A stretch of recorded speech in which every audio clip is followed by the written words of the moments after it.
Welcome to Thought Leader Thursday podcast. Welcome to Thought Leader Thursday. Today we have none other than Billy Wagner. And Billy Wagner is known around the industry to have the best systems and processes. But before he had these systems and processes, I kind of want to set the stage with you guys how I met Billy Wagner on the basketball freaking court. And setting that stage, when you play basketball with insurance guys, you got to understand real quickly that their trash talk is terrible. Like you're going to shoot a 3-pointer and someone goes, but that guy has an SR22. And it's just a bunch of freaking garbage trash talk. I bet this is a non-standard 3-pointer right here. You know, he's not going to get the preferred plus on his life insurance table. A bunch of garbage trash talk. But I remember when teams were getting picked, you got your lineup of insurance guys sitting there. And across from me, I'm seeing the team I'm playing. And I see Billy Wagner, and I'm like, I freaking got this white guy. I'm a little taller than him. I'm so much more muscular than him. I'm going to dominate this guy. Like this is gonna be a sad showing for him.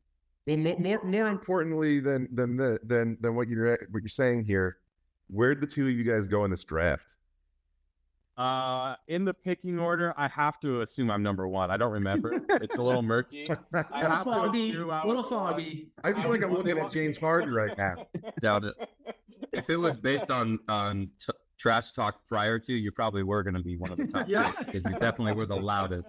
There was a lot of build up. And then it was like the scene from Office where Stanley goes out and can't dribble, and that was me. But I'm excited to guard Billy. I'm excited to earn my stripes in the insurance community. I'm excited to do all that I can do. And Billy proceeds in that game to pull down 47 rebounds, probably I would say 86 loose balls. And I mean, I don't know if I scored a bucket. If I did, it's only a 3-pointer because I'll start dunking when those are worth 3 points. But I don't know how many points I had. And that was my intro to Billy. And I was like, holy crap. Every good basketball team needs that blue collar hustler.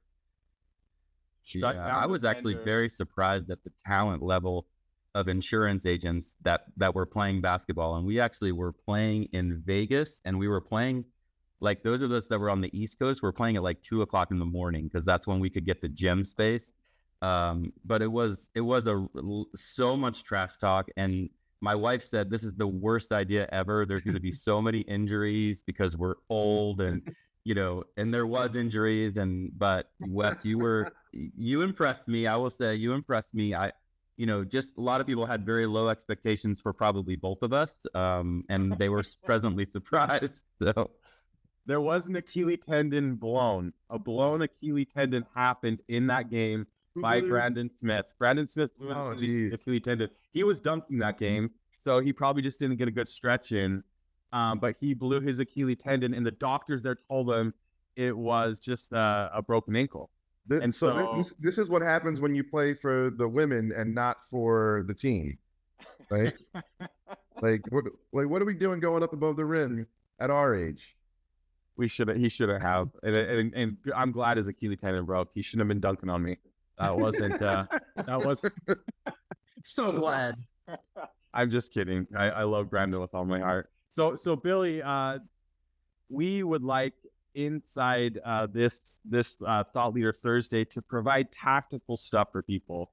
We're trying to get away from less theory. Everyone hears theory. Let's get some tactical stuff. And I can say for my part, Billy, having looked under the hood of many insurance agency systems and processes, thousands over the years at Agency CBA, your systems and processes have stand the test of time. They sit there in those top three.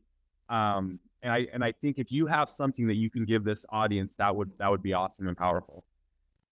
Yeah, I would absolutely love to help. I think, I've made so many mistakes and I've fallen so many times. And I think like just the understanding of like when you need to build a process around something or to understand like where your system is broken, and the idea of designing outcomes, that's kind of one of my skill sets and strengths, but it comes from failing a lot, comes from a very, very hard start. And it comes from like using the muscle of trying to figure out what those processes and systems are. And, and one of the cool things, I did a keynote and I asked everybody in the audience, there was about 300 insurance agents. I said, what's the number one challenge you're facing? And the cool thing about that was there was about 5 challenges. And every single challenge in the insurance agency can probably be summed up to those 5 things. And they are people. If you solve the people situation, your business will be so much easier. It's process. If you have good process and systems, your business will flow and you will have a lot less pain points. Leadership. If you are not a good leader and no one's following you, you're going to struggle tremendously. Training. If you're not spending enough time developing and teaching and helping people grow. And the last one, I think, is probably one of the more important ones, is what's the experience you're providing? So if you think about every agency problem you have, it's probably one of those 5 things. And I think the one that most people struggle with is people. And that's kind of the one that I tackled first. And I have probably the most resources around kind of how do you find people? How do you attract them? How do you onboard them? How do you interview them? And, so I think that would be a great thing to kind of spend some time, with today. What about what do you pay them? Oh, go ahead, Taylor. Yeah. Cool. How many people do you currently have under your agency, Billy? So I have a little bit different of a structure where we have outsourced the service side, but we have 15 people on new business. And that's kind of our structure. There's about 5 on the admin team. We call them the A team, which my team is so young that I don't even get the reference to the A team television show. But and then we've got 9 folks that are on the sales side. And, and it comes from a very, again, humble journey. I started the business in 2006 with one other team member. And, we had a tiny little office and I was taking out the trash and doing everything, working 90 hours a week. And, and I started that business 18 years ago with the mission of like working myself out of a job, and that's what I've been on that journey, this whole time. And, and have gotten past that where I'm only doing what I have a passion for. And, but a lot of struggle along the way for sure. I love that. Hey, aside from the people inside your agency, can you let the audience know, like, you've got all these people, what's the size of the book you're working with? Yeah. You show me yours, I'll show you mine. One of those conversations. Yeah. So this year we'll hit a $50 million premium book. That's been that was a 5-year goal about 3 years ago. We're going to be added about 2 years earlier. And that's mostly, a lot of it has to do with, I'm in Florida, so the rate increases were pretty significant over the last several years. But a lot of it is we've got ninjas. I mean, we just got the best people and we've got processes down. So I'm constantly saying, okay, if this takes 5 minutes, how do I make it take 4 minutes? And the volume that my team does, I mean, most people are very surprised. They'll say, I don't understand how we're doing about $1 million in new business a month, green. So like the growth trajectory is pretty significant. And I think about 5 years ago, we were doing about $5 million a year in new growth. And I think we really transformed by putting in a lot more systems and scaling and adding VAs and stuff like that really helped us propel to kind of where we are now. So it's 9 people doing 9 salespeople doing about $1 million a month. So it's a significant result, but it's been, like I said, a lot of trials and a lot of mistakes and a lot of figuring it out along the way. Billy, if you could speak to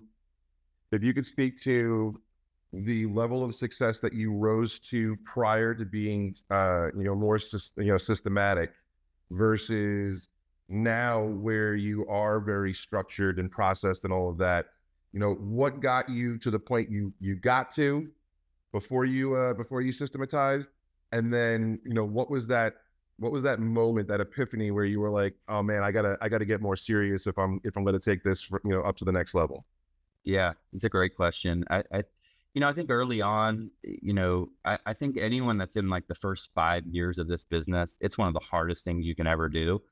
It's very, very challenging, and you really just got to put your head down and just grind through it. The margins are so small, and that's kind of what I did. I mean, I grinded, and I was the top salesperson, and I thought no one could sell more than me, and and I was just grinding, right? And so, but when I figured out how to scale was probably about 5 to 7 years in, how to scale with people. And I think that's probably the biggest difference is when you start building a team and you step out of production and you start like allowing them to succeed and basically making your mission to have them become successful. And I started putting processes around attracting great talent, and developing a great talent, and really it's not a home run. There's always a bunch of singles where it's like, we figured this out. And I think if you were to ask me, like, what is kind of this, I think we just have this constant and never ending improvement mentality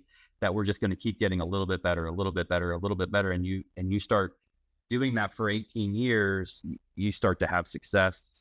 So I think to me, it was when I figured out the people side, how to solve that.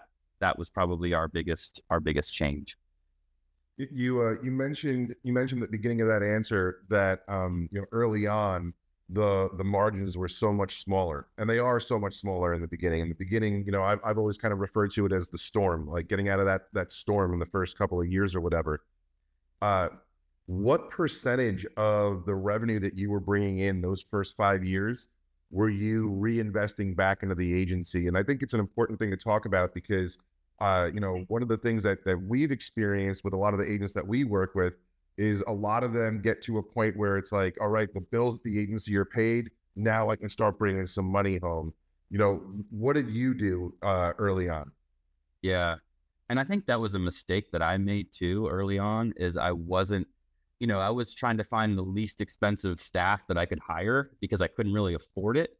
And when I realized how expensive that was later on, because like you spend a little bit more money and you get a better quality person, it makes a huge difference. So when I figured out like most of the stuff I was investing back in. So, I mean, I left a 6-figure job to start this business. And my first year I made $6,000. And I worked like as hard as I've ever worked in my life. And I was lucky that at the time my wife was working full time as an occupational therapist. And so we were able to survive on, kind of her income the first couple of years. And so I put everything I could back into the business. And I think if you put my trajectory around the people that started around the same time as me, I've passed them, a long time ago because I was investing more back into the people, into the systems, into, our marketing strategy. I was investing a lot into building relationships and to developing the team. And I think that paid off a lot for sure. Well, it's funny because I don't think a lot of agents think this way, but the reality is with everything that we're doing, whether it's sales or, things that we're trying to implement culturally or anything like that, it needs to be performed a certain amount of times before it sticks. And when you are not reinvesting back into the agency and you're not, getting growing the team and making those mistakes early and not growing the team and all of that, what you're doing is you're really kind of expanding the amount of time it's going to take before you get to that point where you've taken your lumps, learned your lessons, and gotten yourself to that place. So I agree 1,000%. Yeah. So if people have been your focus and that's, where you spend a lot of your bandwidth, where do you start there? How do you start there? Because I think it'd be really powerful if we could kind of see like a start to finish. This would be like a step one, what I would do, because I think all of us want $50 million agencies, but I know speaking for my agency, it's not even freaking close. So if I want to start on this path, what is something I can do? How do I start to get there and to get this evolving and moving well? Yeah. And I know, like we said, let's not talk about theory, but I think it is important to kind of have a vision of where you want to go and like what you want your North Star to be. Like, what are you chasing? What are you after? And I was always chasing something. I was always like, well, we wrote this year, next year we're going to write this. And so I think that's important. It's important from a leadership standpoint for you to be chasing and for your team to know what you are chasing. So setting that vision out. And I always we have this goal. My whole team knows that we're trying to get to the 50 million mark, and we'll do it this year. But they know what happens to them when we get there. We've shared that vision with them, and they know what it looks like. And so they're also trying to achieve that with me. On the people side, where I would start is, again, I would look at how you're recruiting. I think we're doing this wrong in our industry all over the place in so many ways where, we're putting ads on Indeed and we're asking for customer service reps, and the population has no idea what a customer service rep is. And so we're doing a terrible job of describing our business, recruiting people into it and finding talent. And the old methods of doing it no longer work. And so, when we put an ad on now, we get 300 applicants, and we do it by land, air, and sea. There's a bunch of different ways. So again, I could probably talk for an hour on just that subject alone. But I would say changing your title of what your ads are, putting testimonials from your team, increased our exposure by 500%. Wow. So telling them what it's like to work there and getting people excited about it and growing that, almost building a referral base for recruiting talent so that you get a lot of folks coming in so that you can pick the very best one. And we developed 21 steps to interview, what our interview process is. We started with 3, and over 18 years now we have 21, right? And it's every single time. You're saying don't just call them into your office for an interview and just think up of questions on the spot and wing it, and if you like them, hire them. Are you saying don't do that? Exactly, right? We're salespeople, so we love everyone, and we're like, oh God, this is my savior to everyone, and we make so many mistakes. How many people early on did you hire because they were almost like a mirror of you, and you just kind of got off on the fact that you jived so well with them? Yeah. We made a ton of mistakes. One of the things that we got lucky with is we recruited in the colleges that were local to us, and we started to get some traction there. And that was a huge win. There is a program called Handshake, which is basically an online platform that the colleges use. So you can sign up for a profile with them. And it basically allows you to look at the applicants that are in the college and also build a profile for yourself. And so once you get one or two in the younger folks in the college, and we just trick them, we're like, this is a great business. Come here, let me show you. And we're like, start part-time. And it's, that's the reality. It's, one day you can own this place. Exactly. Yeah. And that's what an interview is too. It's like two people lying to each other, right? So you're saying how great you are in the businesses, and they're saying how great they are. And, somewhere the truth is there. But once you get some younger talent, and they tell their friends, then you're really scaling, because you're getting this incredible talent that probably was on a different career path. But then once they're there for a few years, they realize that this is a career. And so that's why it's kind of get them in there and then build a pathway for them and show them what it could look like. And that's really been our secret sauce. We've gotten a lot of folks from that channel. And I think, and then also what a lot of folks are missing right now is they don't have a plan, right? So they don't have a plan to hire them. And you don't need to do you don't need to have 21 steps. You just have to have a structure that says, I'm going to have 5 steps or 7 steps, whatever it is. But then more important than that is, what is the structure in the step once they start? No one's ever going to be more excited than the first time that they work with you, the first day, the first week, the first 2 weeks. We spent hours and hours trying to figure out how to make that so amazing. And then we built a 12-week training program that is timed to the minute so that they will be an absolute ninja. And what that allows us to do is to recruit anyone. We don't hire anyone with experience. We bring them all in and we build them through that process and system. But, we do a life plan with them, and then we do a business plan, and it structures all of that stuff together. And I think that's probably the best thing that I can give as kind of a takeaway is that business plan that we do. just because it's got so much data on there, and it's just a different way to kind of look at that structure that you have with team members. One of the things that I noticed about Billy's team, which is awesome because I've met him in person, Billy came to the island. He came to Puerto Rico, and he said, "Come meet my team." And of course, in my head, it's like Mel, Stel, and Pell. I'm gonna go. I've been to about 1 million of these, and so like a bunch of 54-year-olds, that's what I'm gonna go meet, and it's gonna be fun. I always have fun there, but whatever. And I get there, and his staff is so young, and they're so the chemistry is insane. Like I'd never seen this. I had never seen such a young.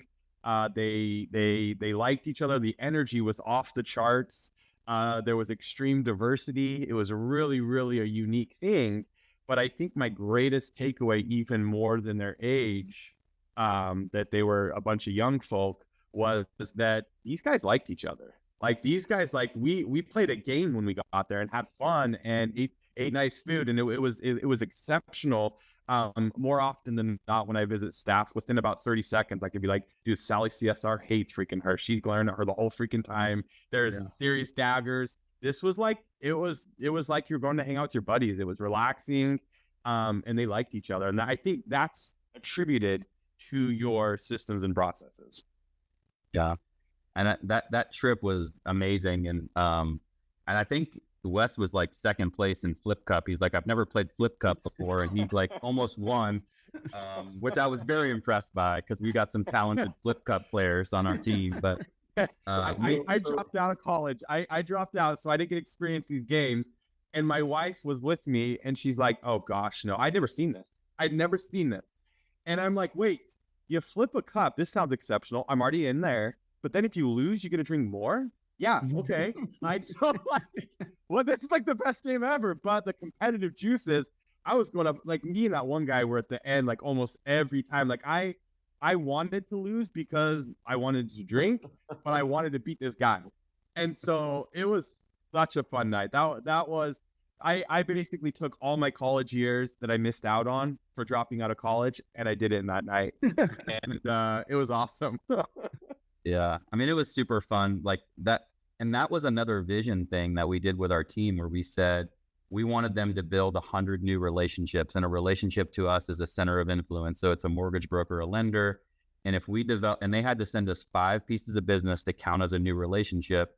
And so 2 years ago, that's what we did. We said, if you develop 100 new relationships, and we have a process and a system that we do that, there's a whole method to it. But they did it. I mean, and they did like 120 new relationships by October. And I told them that we were going to Puerto Rico, and we wanted to go see our team member from Agency VA that was based in Puerto Rico. And we made a huge deal about it. We put our sole focus on building relationships, and the team just crushed it. I should have made the goal 200 had I known. They probably would have hit that too. But what a cool experience to take them to Puerto Rico. I know you guys just went there. It's one of my favorite places. Horrible incredible place. I'll never go back. It was absolutely gorgeous. I had no idea that Puerto Rico was as mountainous as it is. I was picturing it to be solely beaches, but you get the beaches and the mountains, which for me, I love them both. So to have them both there is pretty incredible. I still have cuts on my feet from hiking up the river barefooted to the waterfall. My daughter walked in the room the other night and looked at like the bottom of my feet. She said, "Daddy, what's wrong with your feet?" I'm like, "Oh, if you only knew the pain of those rocks." So, no, Billy. Oh, go ahead. A lot of agents will reach out and say, "Hey, I found someone I want to hire. Like, now what? Like, how do I structure the pay? Like, what do I actually have them do?" And when it's their first hire, a lot of agents kind of hit that wall of excitement. I've got somebody that shows potential, but now what? Like, how do you all approach that?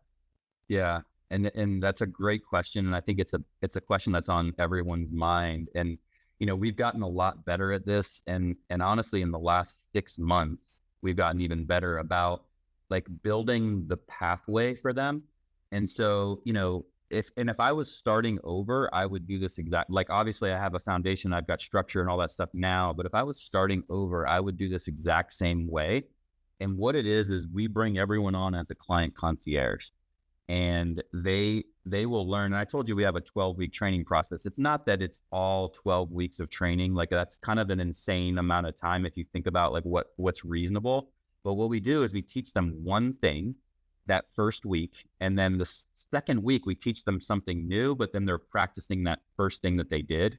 And so the first thing we're kind of teaching them is how to look up a client, how to attach documents into the system. And then that becomes what they learn to help the team so that we can develop them even more. But what I mean by like putting them in that client concierge position, I don't care what you intend for them to do, they're going to do that role first. And it might be for 90 days, it might be for 6 months or a year, but that position leads them into the next position they're going to do, which for us is called a junior producer. And I created that idea, and it's like when I did the math and the numbers on it, I was doing things wrong. We were paying salespeople way too much early on for handing them business. So I had to build a solution for that. And my solution was this junior producer role. So they start out a client concierge. There's a structure where they're learning how to answer the phone, attach documents, do kind of that admin role. But then we start teaching them how to do quoting. So when they'll onboard and set up a new client, and they'll do the flood quote, and then they'll do the auto quote. So they're learning the next step in the current step that they're in. And then when they become a junior producer, they're going to sit in that position maybe for a year, maybe for 18 months, maybe for 6 months. And they have to validate their way out of that position to become an agent. And we've made an agent in our office almost like a law partner. That's a hard thing to achieve. You don't just go right to there. You work your way there, and they have to validate it by passing our secret shops, which we secret shop our own office because we want to validate and have accountability to our standards. They have to pass that. They have to be an expert in all 5 lines that we offer. They have to cross-sell. They have to build rapport. They have to develop relationships, and we teach them through scale how to do all those things. But until they can prove they can do it, we don't make them an agent. And then when they become an agent, their compensation gets better. And then we built levels of compensation for them as an agent so that whenever they validate, it also gets better. So that's kind of how we structure it now. And I would do it again the exact same way. If I had 2 people right now, I'd bring them on as a client concierge. I'd make them a junior producer. I would develop them, and then I would make them an agent. So Billy, you obviously have an exceptional agency, and you've got great systems and processes and all that kind of stuff. The average new employee that comes to you doesn't know that they've been, inserted into a fantastic machine in a great agency. They just know that they're working for an insurance agency, especially if they're green. What kind of fallout do you have when they become that junior role before becoming an actual agent, knowing, that they may be hearing from other agents and agencies that are willing to just make them an agent now, and them not knowing they're going to get parachuted into an absolute mess, because I used to work in banking prior to insurance. I moved from Chase to Citibank. I thought it was going to be moving from McDonald's to Burger King, and it was like the furthest thing from it. Yeah. I think, again, there's going to always be like agents that are desperate and they're going to pay you more on the front end, but it's going to be such an expensive process for you because you're not going to be developed and you're not going to grow. And so what I tell people early on is that I don't know how long you're going to be with me, but one thing that I know is that you are going to grow exponentially with us, and you're going to be not only a better person personally, but also professionally. And so I just ask them to, and I never put a ceiling on what they can earn either, but I don't pay them a lot up front. And that's the reason. So I kind of have to explain that to them. Like, this is the thing. And I'm very upfront and very transparent about what it looks like and what they can earn.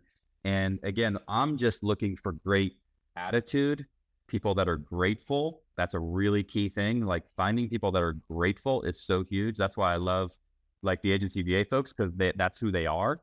But if you find those great people, and honestly, we're bringing them into the business, so they're brand new to the business, right? And so that's kind of, I think the difference is we built a system to make them valuable early on as much as we can, but then develop them into a great agent over time, So that's kind of, and then a lot of it stems too from, we've developed a system to build referrals. And so we get 5,000 or 6,000 referrals a year. So we have a pipeline of business for them to execute with. And if they were out hunting and killing and all of that, they would probably potentially have a higher commission split with somebody else than they would with us. But we're also kind of helping them succeed over time, with opportunity. So Have you ever had conversation with an employee who left you for greener pastures after they left you? yeah, that happened to me early on.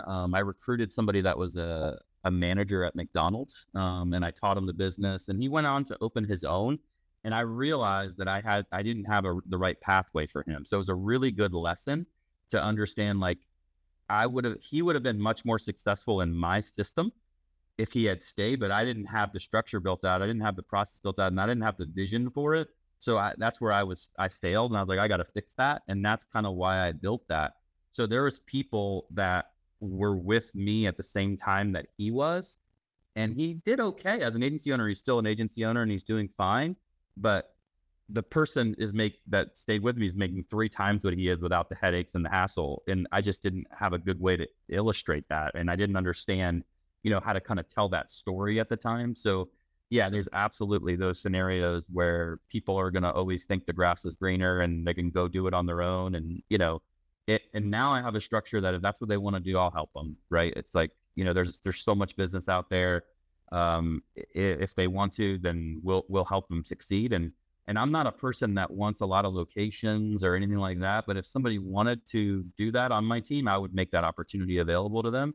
So it's just a matter of like getting a great group of people and then giving them opportunity and figuring out how to make it all work, Yeah. That Common question. Go ahead, Mike. I was just going to say that platform that you spoke about earlier. I think you called it Handshake. Yeah. Is that a national program or something local to you in Florida?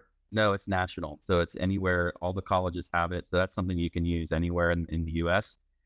Great tool for sure. And then once you get somebody on board there, what you'll find is that there's classrooms where you can do like internships or start people part-time. And that's kind of what we did, early on. We were like, why don't you work 25 hours a week for us and see what you think? And, again, we tricked them. We're like, come on over here. And then now that it's a career for them. So it's been cool. Yeah. A common question that always pops up in Soup is, should I pay my producers on the new business and the renewal, or should it just be new business? Kind of where do you go with that? Yeah, great question. So again, this is something that I learned over time, and I do give them a piece of the renewal, but only at validation 3. So they have a level 3 validation where they get the renewal, but the renewal is actually a little bit of an annuity for them where they earn it from the first policy they write, but they don't earn it until they validate the profitability of their role. So I look at every team member as a separate business in a sense. So like, what are the costs associated with it? What is the revenue that's generated from it? And when they hit a certain validation point, I make their compensation better. And so I either give them a bump to their salary or a bump to their new business commission, or I add support like a VA to them, or then I also add renewal. So that's why I have those 4 levels. And so every level, it gets a little bit better for them when they become a profitable team member. And so there's that validation point for the business owner and for the agent. And, a lot of times we're missing that. Like, what's that number? What's the correct time to make that transition? And so we make sure that they validate that level, whatever it is, for a 3-month period. And when they do that, then we move them up a level in their compensation. And the level of renewal commission also can go up from level 3 to level 4, even a little bit more as well. Yeah, it's smart. I've gone through the numbers with many agents and had to show them, really break down and say, like, if you're given X away on new business and Y on the renewal, but your overhead and expenses are Z, like, where do you fit into this puzzle? Because there's not enough meat, left on the bone, and they lock themselves into, producer agreements where at the end of the day, it's not profitable. Yeah, and a lot of folks are doing like this commission only because they can't afford, to give them some sort of stability foundation salary. And the commission only, I've found about 1 in 20 people can actually survive that in our business. And so if you find somebody, that's fine. I would not build a whole business model out of that. And because what happens is for the first 3 years, it's probably pretty good for you as the owner because you're not paying a salary. But then after that, it becomes very bad for the business owner. And so, then you've got this legacy agent that is making this money on the renewal. They're not as hungry. Their growth isn't there. And they're living on that renewal nest egg without, the incentive for the growth. So I think it's good to have a balance. It's good to have validation points. And it's good to understand the math. It's good to know, okay, when is it time to kind of make it better for them, and explaining to them what those numbers are and what happens. And I built a little Excel file that basically just says, this is what year 1, 2, 3, 4, and 5 looks like, and try not to make it overcomplicated. And just basically show them the opportunity and never put a ceiling on what they can earn so that they don't feel like they've been taken advantage of. And that they are a profitable team member and at which degree they are, and you can always make it better for them. Very, very smart. And I think the other thing too is with, what we're not good at. A couple of things that I see as like big challenges that we overcame, but I see it's rampant in our industry. One is we talked about like there's no training process. And so it's like you sit with Sally for 2 weeks and hopefully you pick up so there's no process around training. And I think it's an investment for the long term, and it's hard to do, but it's so critical if you're going to have long-term success to invest in the training. And I think the other thing is clearly defining what winning looks like, and what, everyone wants to be successful in the role that they're in. They just don't know all the things that make them successful.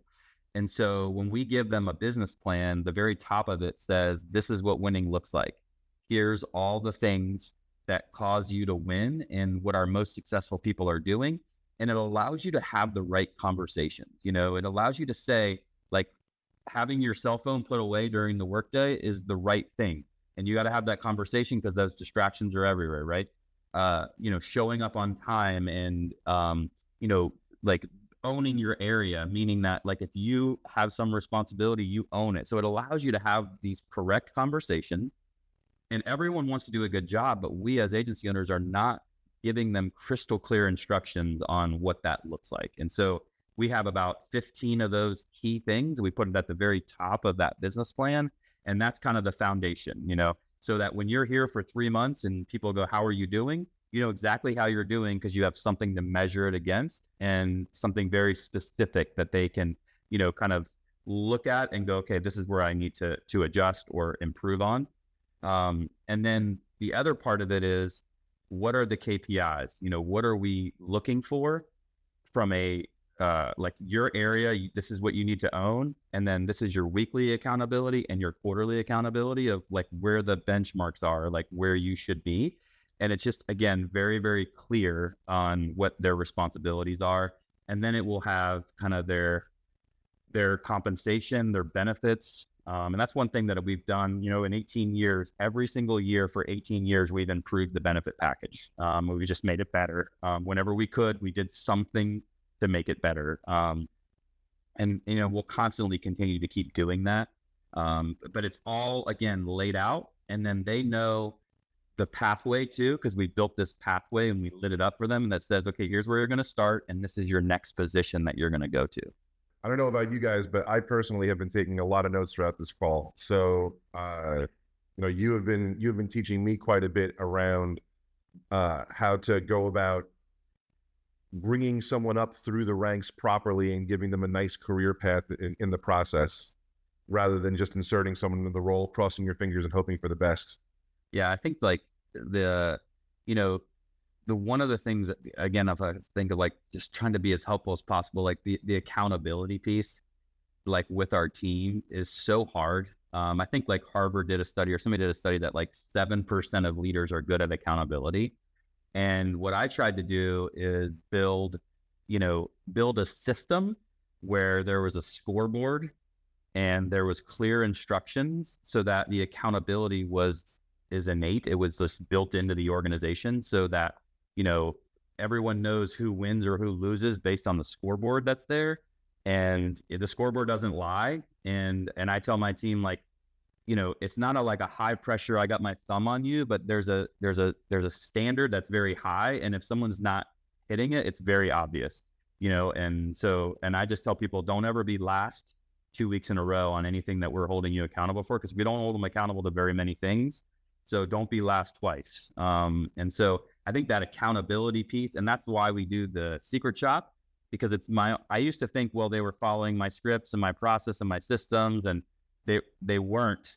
There was about 60% or 70% that were, the others were not. And now they 100% are. And the wonderful thing about the secret shop is we do it twice a month, very inexpensive, but now my staff thinks that every single call is a secret shop, right? So they're doing all the steps and all the process every time. How valuable is that? I think it costs me like $150 a month. It's probably one of the more value things that I get, because now I know they're building rapport, they're cross-selling, they're talking about different lines, they're asking for the business, they're sending 3 follow-ups in the first 24 hours, all because they know that I'm checking and that someone's going to be watching. And that's just natural. People will follow the path of least resistance. And that's been a huge win.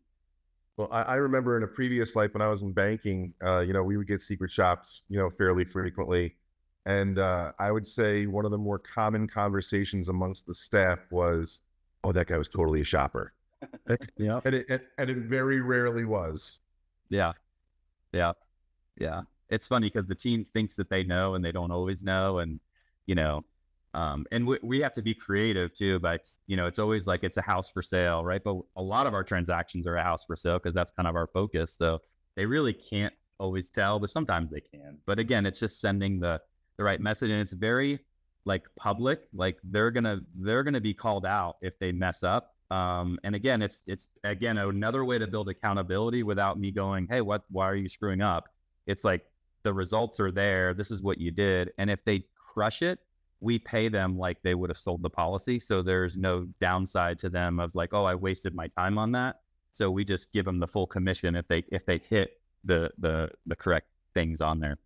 That's awesome. I was going to ask if there was a reward attached to, passing versus just viewing it more, from a negative standpoint. So it's definitely a good way to spin it to where they're still excited and treat it the same, because commission wise, it's no different. Yeah. I feel like this call could go on for hours. You're definitely a brilliant and experienced agent. How could agents reach out to you, get in contact with you if they had questions? What's the best way? Yeah. So I'm pretty active on social media channels, Facebook, LinkedIn, Twitter. So you can reach me on there. I've been in this business for, again, 18 years, and there's a lot of folks that have helped me. I feel like I'm standing on the shoulders of giants. And, I admire a lot of you guys, like what you're doing, and you're showing up differently. And I just want to do that. That's really my, like, what is your North Star? What makes the hair on the back of my neck stick up is helping people. And that's really my only motivation. And if those that know me know that that's true. I did write a book that I put a lot of the stuff that I do inside that book, and all the proceeds go to charity. We're doing some really cool stuff with doing makeovers for nonprofits. And so, so there's some really cool stuff there. So yeah, you can reach me online. Get us a link for that book, Billy, so we can have an opportunity to decide if they want to check it out. Absolutely. Yep. Absolutely. When I think paired with that link, Billy, if there's an actual PDF or document, something tangible with some steps of things that we went through. I know a lot of people only know anymore me as Wes, the owner of Agent CBA, but I also have an insurance agency. So if you have like some document that I can use, I'm going to take that document and apply these things. And so I think that would be a great thing in conjunction with the book. But this was very, very awesome. And I knew that Mr. Wagner would deliver. I learned to never doubt him after he, pulled 72 boards on me. And basketball. We actually haven't made it public yet, but over we met Billy for the first time last May out in Utah, and we spoke briefly, and I knew immediately that you were a very, very sharp guy. And then as the months went on from last May when we met, every time I saw you participating in Soup, I said to myself, I would go, that was pretty smart. Huh. Every time this guy talks, I want to hear him talk more. And, He didn't use all of his good stuff in Utah. No, that's for damn sure. I don't think any of us had enough time to give all our good stuff in Utah. There were too many talented people in one room. But you know, as I've been observing Billy for the past year, and every time he opens his mouth, going, there he goes saying something smart again. You know, we haven't even announced the audience yet, but we actually recently invited Billy to take the stage at Soup Live this May. So yeah, very excited about that. Yeah, if you've been enjoying the information and the education that's been shared here today, I can only imagine what you know, a block of focused time without a bunch of, you know, beardos interrupting you for questioning is going to provide the audience. So super excited to have you there too. Yeah, I'm really looking forward to it. It looks like a awesome venue. You guys have built a really cool reputation for the event. I know you haven't been doing it that long, and I'm excited to kind of, again, meet some new folks. I think that's the best thing about those things is the friends that you get to follow up with, and then also to meet new ones. And that's been my favorite part of like this insurance journey, is just kind of meeting the folks, and I'm grateful to kind of be able to spend some more time with you guys, and look forward to doing more of that.